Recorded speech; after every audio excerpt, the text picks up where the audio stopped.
So, task tracking. It's calculating the tasks they have completed rather than counting time spent in the specific office or workplace. So some of the companies uses this kind of measuring tool because it's easier. Like ours in the aviation field, we are given task cards for various maintenance tasks to be done in the airplane. This has already different instructions and even the time allotted for the specific maintenance.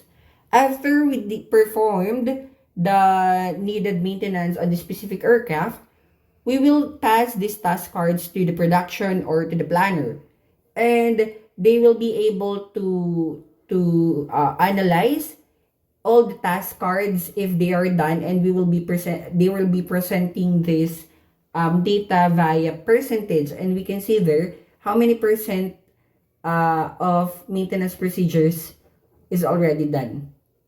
The next one is time tracking. It is tracking the time spent of an employee in performing a specific task or project.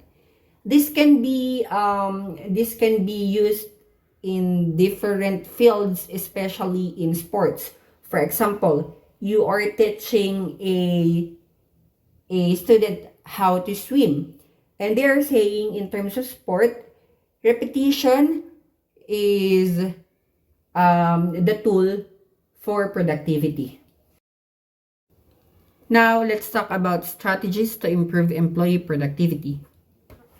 So, there are many ways on how companies or the HR department can improve the employee productivity of the company.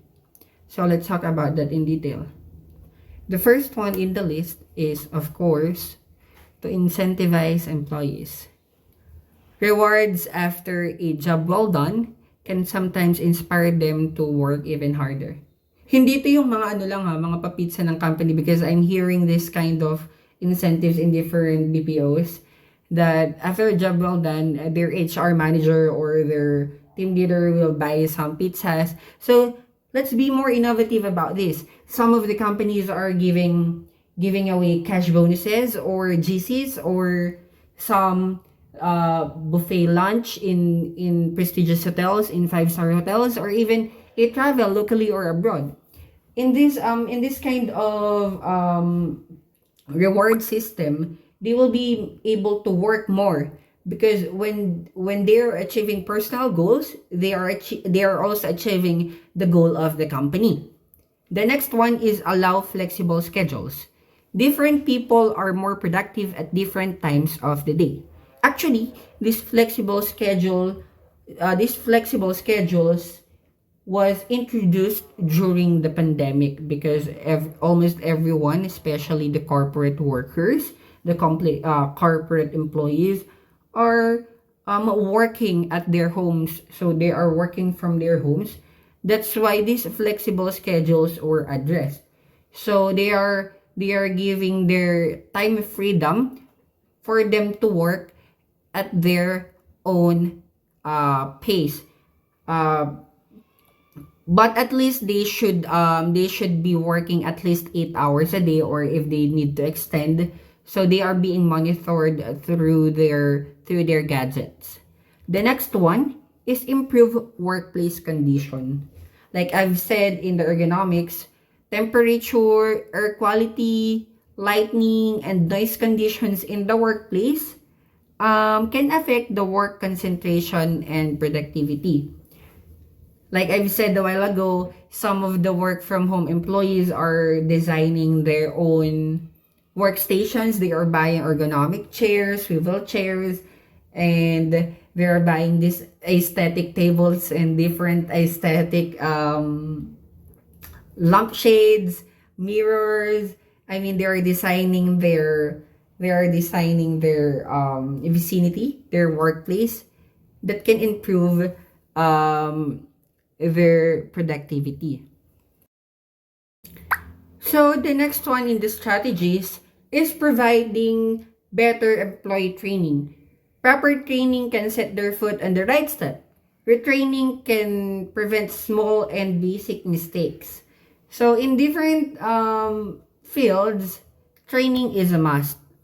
Like what I said a while ago, different aircraft mechanics are being given a rigorous 6 months training. Some of the accountants are given trainings about different tools that should be used. Medical technologists are given trainings about different microscopes, different types of microscopes, different models of microscopes that can be used in analyzing different specimens. But then we are giving them the basic training, but afterwards these basics are being forgotten. So that's why retraining can boost this basic knowledge. They will be remembered for the rest of their working life in the company. The next one is give people some downtime. The savviest business people know that downtime is a vital part in having achieved oriented culture. So that's why we have this kind of leave benefits. Some of the companies are giving core benefits. I've heard that Canva, the very known Canva, some of their employees have the so-called core benefits where they are required to have a whole week, one whole week of day off, and that is paid. In the European countries, they have the so-called no work month. So they have this kind of celebration. In Italy, it's every August to September that everyone will not be working for one whole month unless otherwise you are in the food and beverage industry, but everyone will not be working for that whole month. And this is the time they are traveling, they are having their holidays. The next one is promoting self-care and health. Encouraging employees to take care of themselves is vital to workforce and productivity. Some companies are installing different facilities for in promoting self-care and health. For example, they are building different gyms.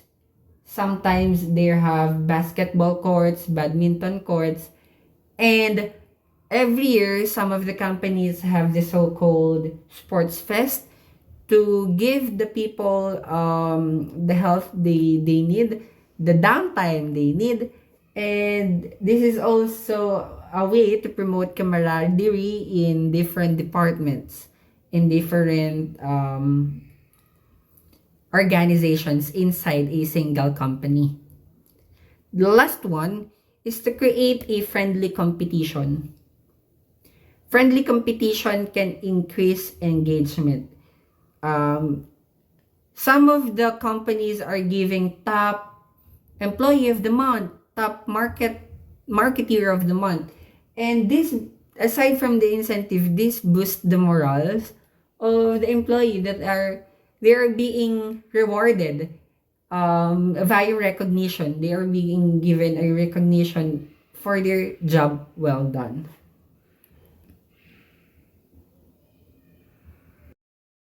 So now, let's talk on how to create a continuous productivity improvement culture. So first, we should regularly reinforce your vision. We should talk openly about employee productivity. We should always engage our employees that we need to be more productive in everyday workforce. Because after all, it is very vital for the company to have a productive employees. The next one is set employee productivity goals. Let them know. Let them know that we have a goal to achieve.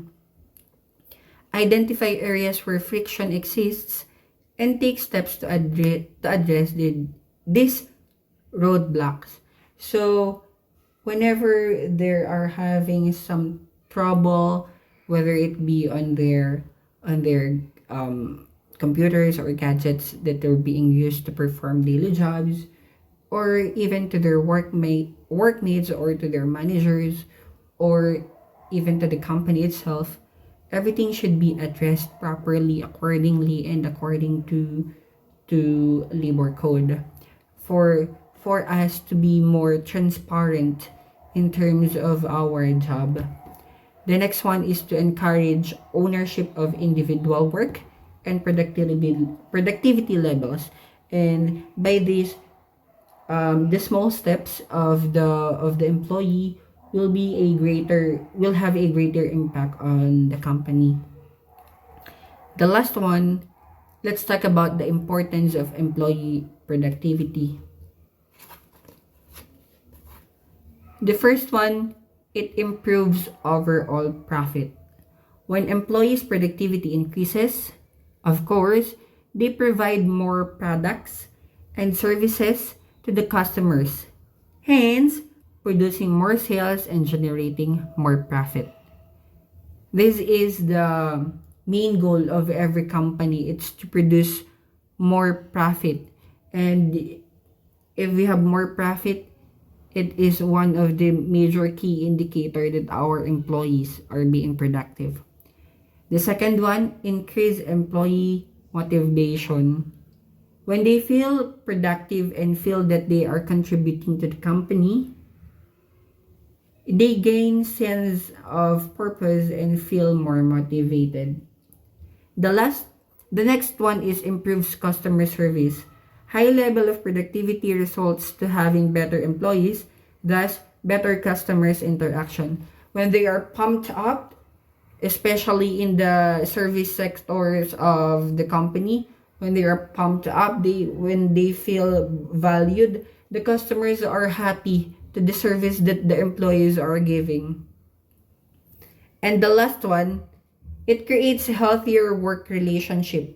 When everything is working accordingly, everyone will function smoothly. So, this is employee productivity. Once again, I am Vincent James Ponzalan, and thank you for listening. Bye-bye.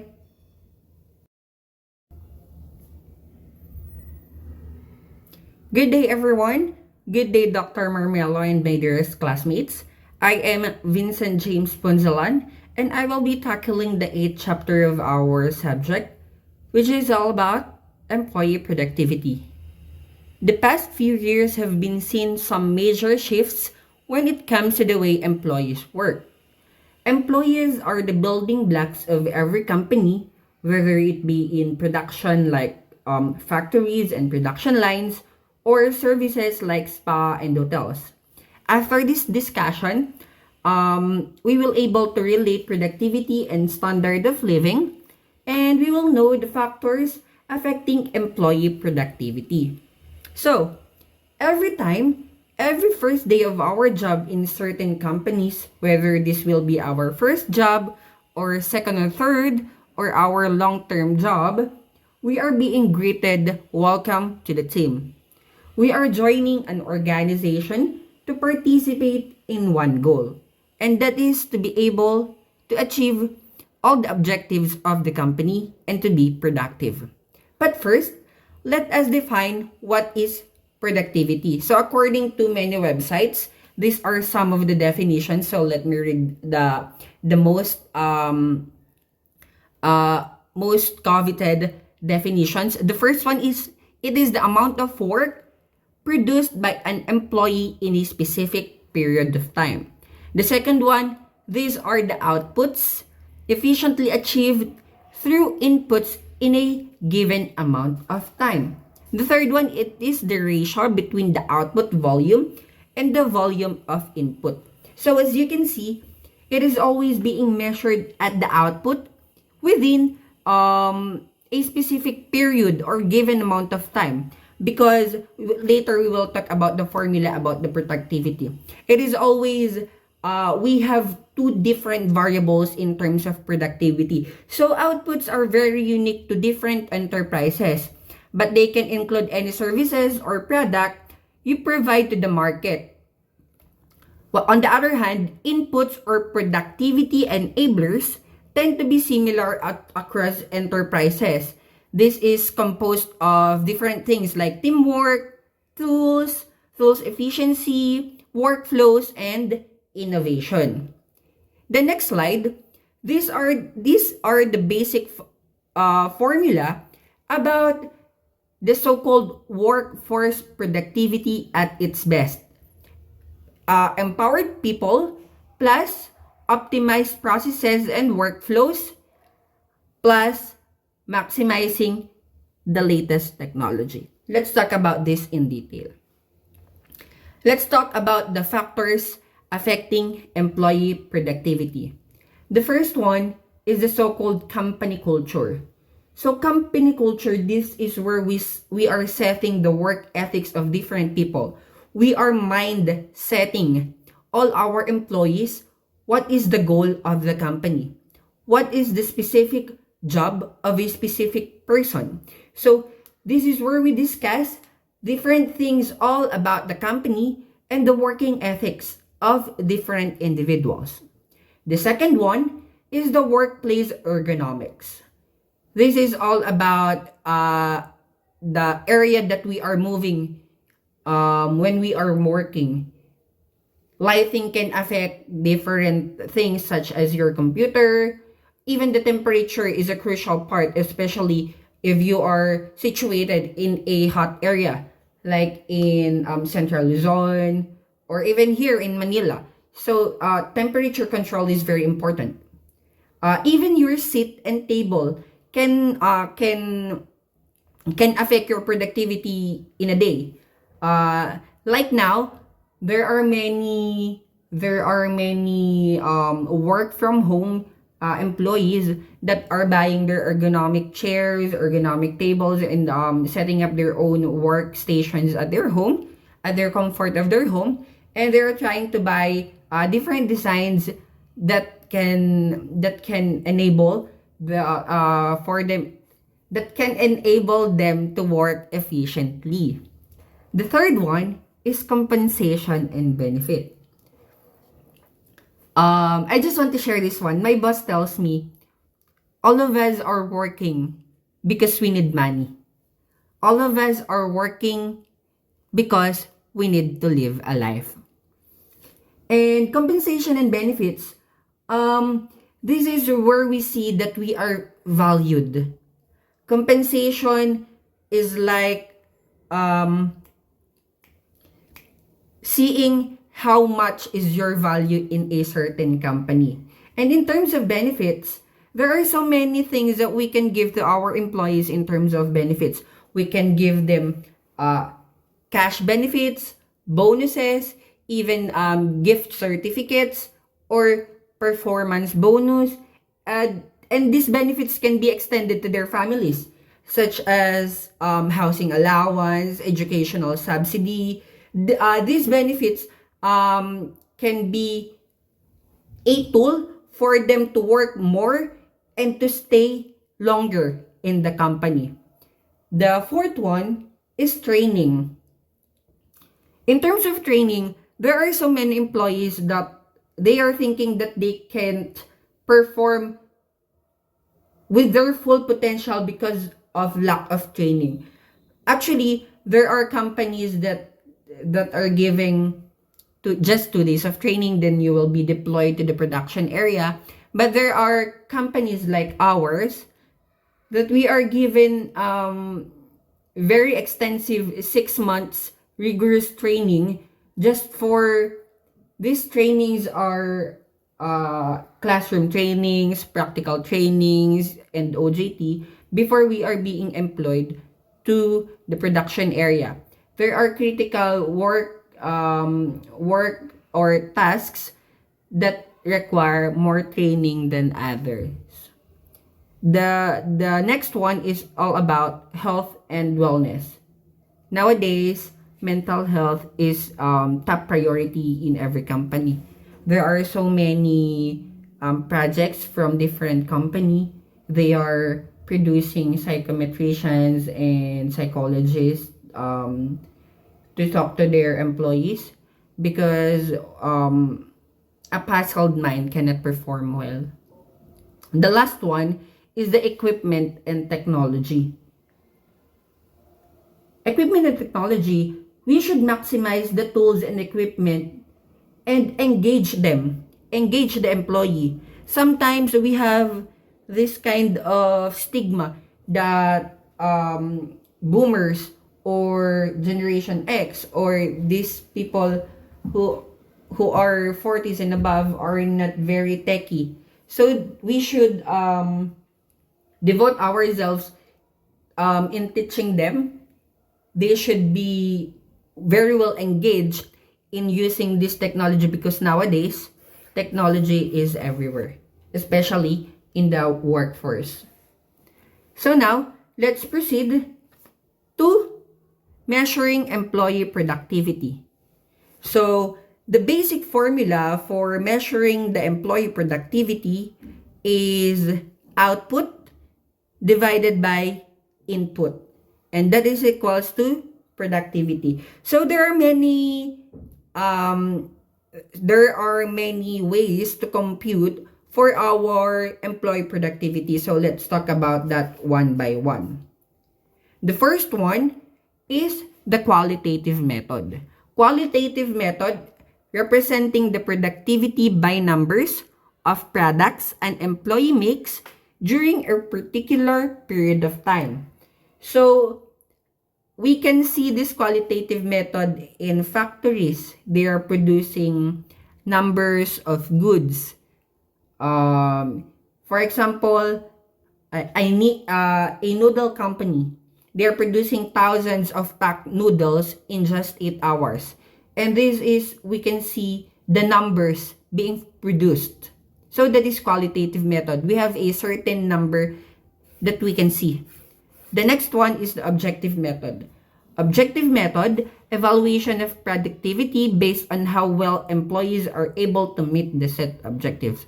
This kind of measuring equipment are widely being used in educational setup, like for teachers, for tutors, because they are setting objectives. And at the end of the day, we are testing the capability of the students if they learn, if they understand the topics we have discussed, and if our objective was reached. The third one is the service productivity. The service productivity, it is to measure the service productivity. Businesses need to quantify their service output. They should have a log or how many customers were served in a certain period of time. These service productivity are being used to different service businesses like spa, like barbershop. So aside from the comments of the satisfied customers, they are focusing on how many you can give a service to. For example, in a barbershop, how many head can you cut? I mean, how many how many head count you can have a haircut in a certain period of time, like for 1 hour. And this is how you are being graded or being compensated. The next one is task tracking.